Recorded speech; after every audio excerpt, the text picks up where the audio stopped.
Let me ask you something. Have you ever stood face to face with someone who made you question everything about yourself? Someone who could twist your words, rewrite reality, and leave you feeling like you were the problem? Yeah, I've been there. And there was a moment, a final moment, where something inside me snapped. Not in defeat, in clarity. That was the moment everything shifted. That was the moment that broke the narcissist. Because here's the truth. Narcissists don't crumble when you beg or explain or try to fix things. They break when you stop playing their game, when you reclaim your voice, your worth, your power. So today, I'm not here to tell you a sad story. I'm here to walk you through the moment I finally stood up and the exact shift that shattered the vision they were trying so hard to maintain. Because you can have that moment too. It starts small, almost invisible. A comment that makes you second guess yourself, a subtle joke at your expense that they call just teasing, a moment where your gut whispers, something's off, but you brush it aside because everything else seems perfect, at least on the surface. That's the first crack in the mirror the narcissist wants you to look into. And from that point on, it becomes a carefully calculated game of control. Narcissists don't show up in your life wearing a villain mask. They arrive as charmers, rescuers, people who just get you. They mirror your hopes, your dreams, your insecurities. They study you, and they weaponize every piece of information you give them. At first, it feels like you've found your soulmate, your best friend, or someone who really sees you. But what's actually happening is you're being hooked emotionally, mentally, even chemically, into a cycle of validation and confusion. They build you up with praise, then tear you down in subtle surgical strikes. It's a strategy: idealize, devalue, discard. But while it's happening, you don't see it. Because in between the cruelty, they give just enough affection to keep you craving more. That inconsistency, that's the trap. It keeps you in a state of anxiety, constantly trying to win back the person you thought they were in the beginning. And they know it. Gaslighting is one of their favorite tools. You question something they did or said, and they turn it back on you. Suddenly, you're too sensitive. You misunderstood. You're making things up. Over time, you start to distrust your own memory, your own feelings, your own reality. That's not a coincidence. That's the manipulation working exactly as intended. Because the more uncertain you feel about yourself, the more power they have to define the truth. They isolate you too, sometimes physically, sometimes emotionally. They plant seeds of doubt about your friends, your family, your coworkers. So they tell you as people are jealous, toxic, don't have your best interests at heart, and little by little, your circle shrinks until they're the only voice you're consistently hearing. That isolation makes it even harder to spot the manipulation because you've lost your reality check, people. That's how narcissists operate. They divide and conquer. You start living in a constant state of hypervigilance, reading their moods like a weather forecast, wondering if today's going to be a good day or a bad one, walking on eggshells to avoid setting them off. And when they do explode or withdraw affection, you blame yourself because they've trained you to. You become the one who always apologizes, always over-explains, always tries harder, and they reward that with just enough warmth to keep you locked in the cycle. The worst part is, you might still believe they love you, or that you can fix it. You make excuses for them. They've had a rough past. They're under stress. They don't mean it. But love doesn't look like that. Real love doesn't manipulate, belittle, or control. It doesn't drain you of your confidence and call it passion. Recognizing these tactics is the first step to breaking the cycle. Because once you see the game, you can stop playing it. And that moment, when the fog begins to lift, is the moment the narcissist starts to lose their grip. Most people think abuse is only about physical harm or screaming matches. But some of the deepest scars are formed in silence, underneath constant cycles of fear, hope, confusion, and longing. That's where trauma bonding takes root. It's not just emotional attachment, it's emotional captivity. And when you're in it, you don't even realize you're trapped. You just know you can't seem to walk away, no matter how much it hurts. Trauma bonding happens when the brain begins to associate pain with love, when moments of kindness and connection are unpredictably followed by cruelty, withdrawal, or punishment, your nervous system enters survival mode. You begin to live for the highs and tolerate the lows. The person hurting you becomes the only one who can temporarily relieve that pain, and that creates a powerful, almost chemical dependency that's hard to break. This is what narcissists are masters at. They don't just manipulate your thoughts, they hijack your biology. During the idealization phase, they flood you with praise, affection, and attention. Your brain responds by releasing dopamine, oxytocin, and serotonin, the feel-good chemicals that create emotional bonding. You feel euphoric, seen, wanted. But once they've secured your attachment, the switch flips. The same person who lifted you up begins to tear you down. And your brain, craving the emotional high again, becomes desperate to win back their affection. That desperation is the trap. Every time the narcissist pulls away or punishes you and then comes back with even the smallest gesture of kindness, your brain rewards you. You get another hit of dopamine. That intermittent reinforcement, unpredictable reward spaced out by fear and tension, is the same technique used in gambling addiction. You never know when the next win is coming. So you keep playing, keep hoping, keep trying. It creates a distorted reality where pain becomes normal and any moment of calm or affection feels like proof of love. You start to think, if I can just be better, if I can just fix this, they'll love me like they used to.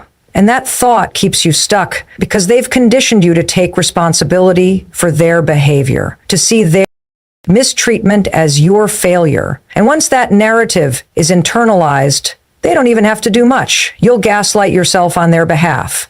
The dependency gets even deeper when your self-worth becomes tied to their validation. They've isolated you, made you question your judgment, and broken down your confidence. Now, they're the only voice you trust to tell you who you are, even when that voice is cruel. It's not just that you want their approval. It feels like you need it to survive. And that illusion is the core of trauma bonding. It's not weakness, it's wiring. People on the outside don't understand. They'll ask, why don't you just leave? But it's not that simple. To leave, you have to believe you deserve better. You have to confront the guilt, the fear, the grief of losing the fantasy you were clinging to.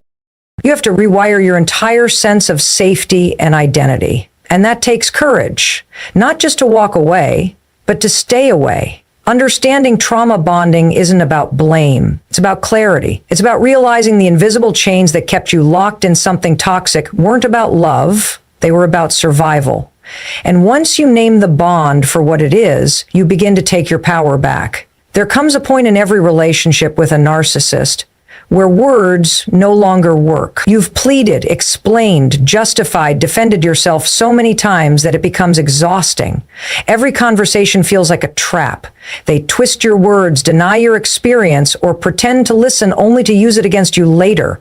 And after a while, you realize that no matter how much you speak from your heart, they're not hearing you, they're managing you. That's when silence becomes your greatest weapon. Silence, to a narcissist, is not just the absence of words, it's the removal of fuel. Narcissists thrive on reactions. Anger, tears, confusion, desperation, it all feeds their ego. It reassures them that they still have power over your emotional state.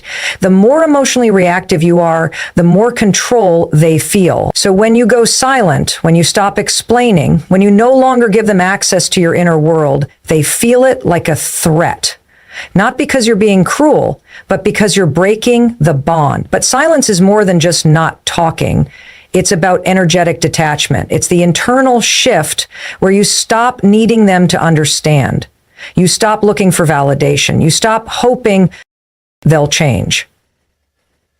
That detachment doesn't happen overnight. It starts with emotional boundaries, refusing to let their behavior dictate your mood, your choices, or your sense of self-worth.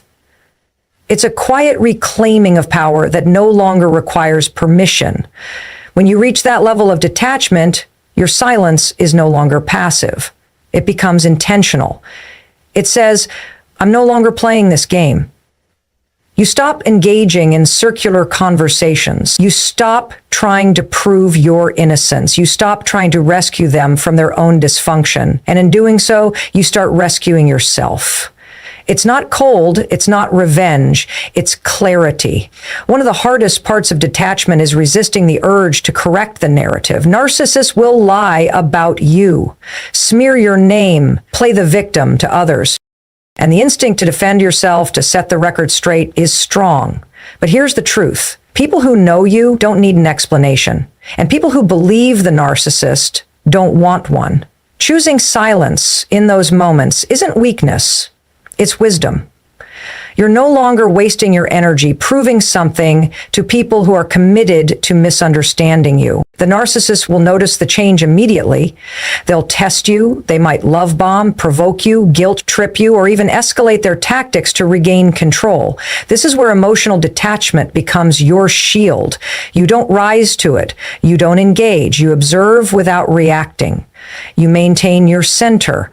That calm presence, that refusal to be baited, is disarming. It exposes their game without a single word being spoken. This phase can be deeply uncomfortable, especially if your identity has been shaped around managing their emotions. You may feel guilt. You may feel like you're being mean or cold, but the truth is you're protecting your peace. You're rebuilding the boundary between what belongs to you and what doesn't. You're allowing yourself to exist without the constant. You need to explain your existence to someone who's never really seen you. Silence paired with emotional detachment isn't about shutting down. It's about opening up space. Space for clarity, for healing, for truth to rise to the surface without interference. It's about no longer giving someone access to you just because they demand it. It's about teaching yourself that you are allowed to disengage from dysfunction, even if it's uncomfortable at first. When you've spent months or even years under the influence of a narcissist, your identity begins to erode in ways you don't even realize. It doesn't happen all at once. It happens in the small daily compromises. The way you downplay your feelings to keep the peace. How you dress differently to avoid their comments, how you silence your opinion because they're too much, too emotional, or wrong. You chip away at yourself a little at a time until one day you barely recognize the person in the mirror. That's not just emotional exhaustion, it's identity loss. You've been so focused on managing their moods, protecting their ego, and maintaining a fragile peace that your own needs, values, and desires got pushed aside. Sometimes completely buried. And when you finally break free or start to pull away, the question hits you like a wall: who am I without them? That's the moment where true healing begins, not just by leaving, but by reclaiming what was taken. Reclaiming your identity isn't about going back to who you were before. It's about discovering who you are now, after everything.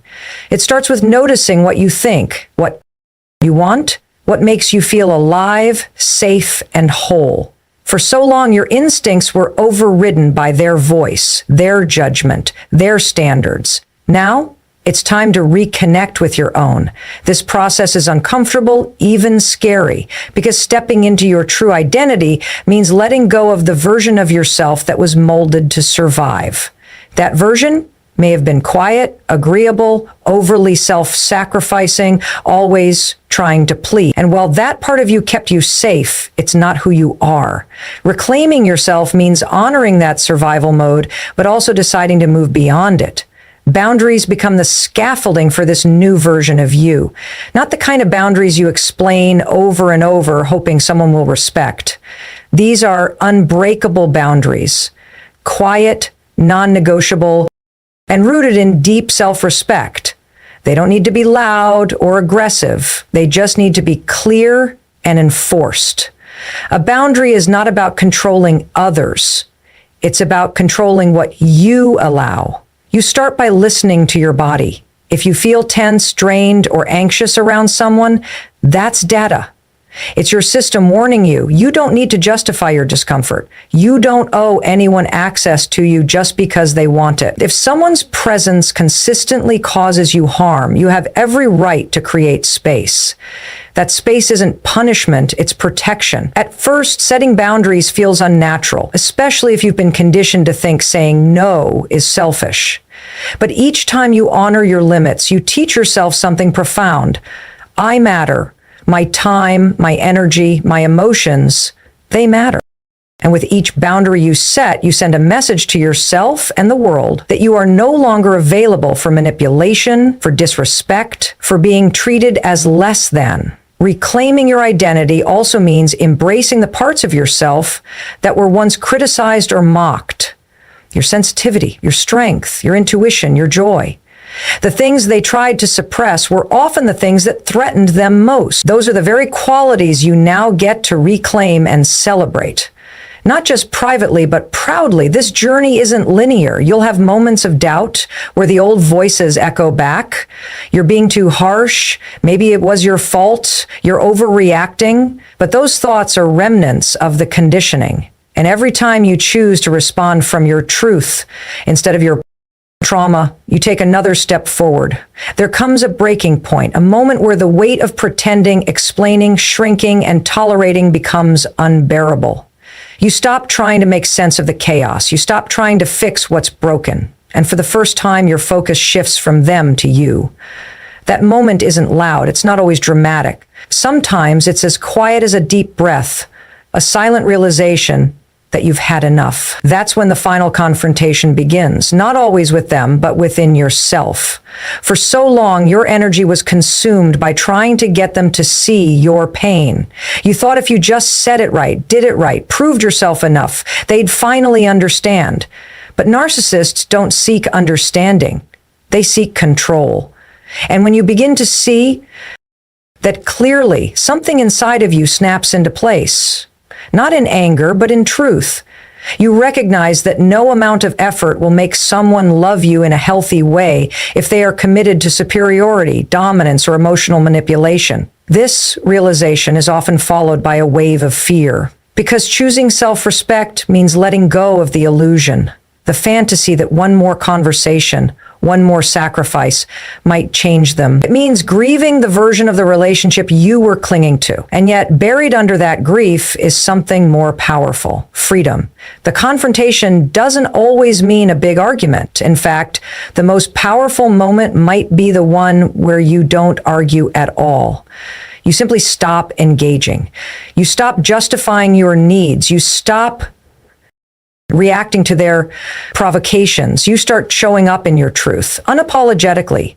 And that's what breaks the dynamic. Because narcissists don't know how to respond when they lose control of your emotions. When your worth is no longer up for negotiation, the power they once held begins to crumble. They might rage, beg, manipulate, or even try to charm their way back. But you've changed. You're not responding from a place of fear or guilt anymore. You're standing in clarity. You understand now that love isn't proven by how much pain you're willing to endure. It's defined by how much peace you're willing to protect. This final confrontation isn't about revenge or making them feel what you felt. It's about reclaiming your dignity without needing their permission. It's about walking away from dysfunction, not because you hate them, but because you finally love yourself enough to stop shrinking for their comfort. There's nothing easy about it. Your voice may shake, your heart may ache, but deep down there's a quiet knowing. This is the moment everything changes. The moment you stop handing over your power. The moment you realize that your self-respect is no longer up for negotiation. Healing doesn't happen in a straight line. It's messy, unpredictable, and often lonelier than anyone talks about. After leaving a narcissist or finally breaking free from their psychological grip, you expect to feel immediate relief. But what often comes first is grief. Grief for the time lost. Grief for the version of yourself that tolerated what you now realize was unacceptable. Grief for the fantasy you held on to for so long. That pain is real. But it's also the doorway to power. In the beginning, it feels like you're standing in the wreckage, trying to rebuild something you barely remember. You. The person you were before the gaslighting, before the confusion, before your worth was slowly chipped away. You start to notice the little things. How you walk into a room. How you speak about yourself. How often you apologize when you don't need to. These aren't just habits, they're survival patterns. But now you're not surviving, you're healing. Turning pain into personal power starts with owning your story without shame. What happened to you wasn't your fault. You weren't stupid, weak, or naive. You were human. You wanted to be loved, to be understood, to feel safe. And there is no shame in that. The manipulation you endured says far more about their character than yours. And the fact that you are still standing, that speaks volumes about your strength. You begin to shift when you stop asking, why did they do this to me? And start asking, what do I need to learn from this? That shift doesn't excuse the abuse, but it does reclaim your agency. You are no longer a passive character in someone else's narrative. You become the author of your own healing. And that means setting the pace, choosing who gets access to your life, and creating meaning out of the chaos. The tools that help you heal aren't always grand gestures. Sometimes they're as simple as saying no without explaining. Going for a walk when your body feels anxious. Writing down your truth when your mind starts to spiral. Choosing to believe the kind voice inside you instead of the old critical one that sounds like them. These small, quiet acts of self-trust begin to build something powerful, resilience. Healing forward also means expanding your world again. Narcissistic relationships are incredibly isolating. They shrink your reality down to them, their needs, their moods, their validation. But now you get to ask, what lights me up? What relationships feel reciprocal and safe? Where do I feel most alive? You don't have to rush into answers. The asking alone is a sign you're coming back to life. One of the most transformative moments is when you realize you're no longer triggered by the past in the same way. You might hear their name and feel nothing, or remember something they said and think, that wasn't about me at all. That's not forgetting, it's healing. It means you've created enough emotional distance and self-awareness to detach your identity from your trauma. Eventually, the pain becomes part of your story, but it stops defining you. You carry it not as a weight, but as wisdom. You use it to protect your boundaries, to see red flags more clearly, to guide others who are still lost in their own fog. Your voice, once silenced or doubted, now becomes a source of strength, not just for you, but for others who need proof that healing is possible. You don't just move on, you move forward. With clarity, with confidence, and with the kind of strength that only comes from walking through the fire and choosing not to burn.